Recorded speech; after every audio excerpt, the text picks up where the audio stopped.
بسم اللہ الرحمن الرحیم الصلاۃ والسلام علی رسولہ الکریم وعلی آلہ وصحبہ اجمعین اما بعد۔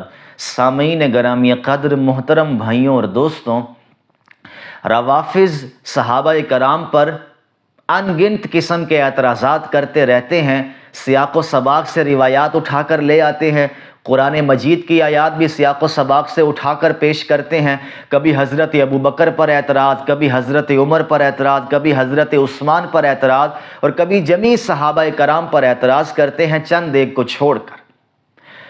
سیدنا ابوبکر صدیق کی ذات اقدس پر ایک اعتراض کیا جاتا ہے کہ حضرت ابوبکر جب خلیفہ بنے تو انہوں نے جبری زکوٰۃ وصول کی ان لوگوں سے جو زکوٰۃ نہیں دینا چاہتے تھے۔ اب دیکھیں کتنا بڑا اعتراض ہے، تاریخ کو نہ سمجھنے کی وجہ سے اور قرآن مجید کو نہ سمجھنے کی وجہ سے۔ بھائیوں اور دوستوں، سیدنا ابوبکر صدیق نے جبری طور پر ان سے زکوٰۃ لی، اس کا میں انکار نہیں کرتا، لیکن اصول کیا ہے؟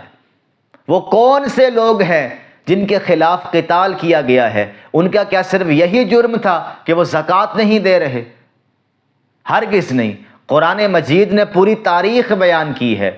آقا علیہ السلام کو اللہ تعالیٰ نے رسول بنایا ہے، اور قرآن مجید نے رسول سے متعلق یہ قانون بیان کیا ہے سورہ بنی اسرائیل میں کہ ہم کسی قوم کو اس وقت تک عذاب نہیں دیتے جب تک اس قوم میں اپنا رسول نہ بھیجے۔ اور سورہ یونس میں اس کو مزید واضح کیا، جب ہمارا رسول آ جاتا ہے تو اس قوم کا فیصلہ اسی دنیا میں انصاف کے ساتھ کر دیا جاتا ہے اور اس پر ذرہ برابر بھی ظلم نہیں کیا جاتا۔ تو یہاں قرآن مجید نے کیا بیان کیا؟ رسول آئے گا، وہ اتمام حجت کرے گا، اس کی قوم اگر انکار کر دے گی، اسی دنیا میں اس کی قوم پر عذاب آئے گا۔ اسی دنیا میں قوم نوح پر آیا، قوم سمود پر آیا، قوم عاد پر آیا، قوم لوط پر آیا، قوم شعیب پر آیا۔ قوم یونس نے توبہ کر لی، عذاب ٹل گیا۔ اب رسول اللہ بھی رسول ہیں، صرف پیغمبر یا نبی نہیں ہیں، اور قرآن نے آقا علیہ السلام سے متعلق بھی سورہ توبہ میں اس عدالت کا ذکر کیا ہے، اور آقا علیہ السلام کو مخاطب کر کے کہا کہ آپ کے ساتھ بھی یہی ہونا ہے۔ سابقہ رسولوں کی قوموں کے ساتھ بھی یہی ہوا، ان کے منکرین کو ہم نے نیست و نابود کر دیا۔ ذلت کی زندگی یا ذلت کی موت، آسمان سے عذاب آیا سابقہ قوموں کے لیے۔ آقا علیہ السلام کے لیے اللہ تعالیٰ نے یہ اہتمام کیا، سورہ توبہ میں اس کو بیان کیا ہے کہ تم ان کو قتل کرو۔ صحابہ کو مخاطب کیا جا رہا ہے، تم ان کو قتل کرو تاکہ تمہارے ہاتھوں سے اللہ ان کو عذاب دے۔ صحابہ کرام کے ہاتھوں سے رسول اللہ کے منکرین پر عذاب آیا ہے، قتل کا عذاب، ذلت کی موت۔ تو جن لوگوں نے انکار کر دیا تھا ان کو قتل کیا گیا۔ ہم روایات میں پڑھتے ہیں، قرآن کی آیت بھی ہے، یہ مشرکین جہاں پر آپ کو نظر آئیں ان کو قتل کر دیا جائے۔ یہ ان کے لیے سزا ہے، رسول کا انکار کرنے کی وجہ سے خدا کی عدالت اسی زمین پر برپا ہوئی ہے، جو آخرت میں برپا ہوگی۔ اللہ نے اس کا ٹریلر دکھایا ہے، اور قرآن بھرا پڑا ہے ان سزاؤں سے کہ جب رسول آتا ہے اس کی قوم انکار کرتی ہے، اسے صفحہ ہستی سے مٹا دیا جاتا ہے، اللہ یہ کہ اللہ تعالیٰ کوئی اور فیصلہ کر لے۔ لیکن سزا کو اللہ نے بیان کیا، ذلت کی زندگی یا ذلت کی موت۔ آزادی کے ساتھ وہ نہیں جی سکتے، یا نیست و نابود کر دیا جائے گا یا ذلت کی زندگی عطا کی جائے گی۔ تو مشرکین مکہ کو قتل کی سزا سنائی گئی۔ سورہ توبہ میں اللہ تعالیٰ نے اس کو واضح کیا ہے، صحابہ کو مخاطب کر کے، تمہارے ہاتھوں ان کو سزا دیں گے، تمہارے ہاتھوں ان کو عذاب دیں گے۔ اب وہاں پر سورہ توبہ میں اللہ تعالیٰ نے یہ بھی بیان کیا، اگر یہ لوگ توبہ کر لیں، نماز قائم کریں، زکوٰۃ ادا کریں، تو یہ تمہارے دینی بھائی ہیں، قانونی اعتبار سے تم میں اور ان میں کوئی فرق نہیں، تم بھی مسلمان ہو، یہ بھی مسلمان ہے۔ عذاب کا کوڑا ان لوگوں پر نہیں برسایا جائے گا جو توبہ کر لے، نماز قائم کرے، زکوٰۃ ادا کرے۔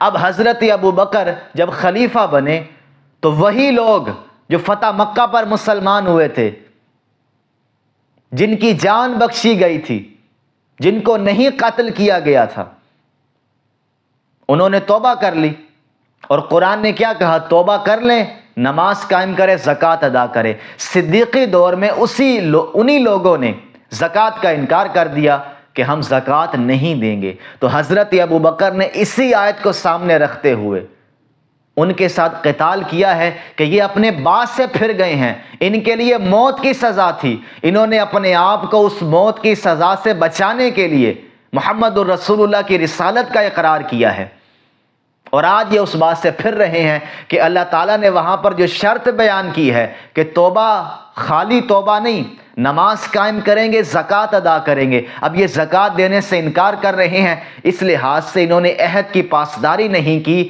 تو عقل یہی کہتی ہے کہ ان پر اسی سزا کا نفاذ کیا جائے گا۔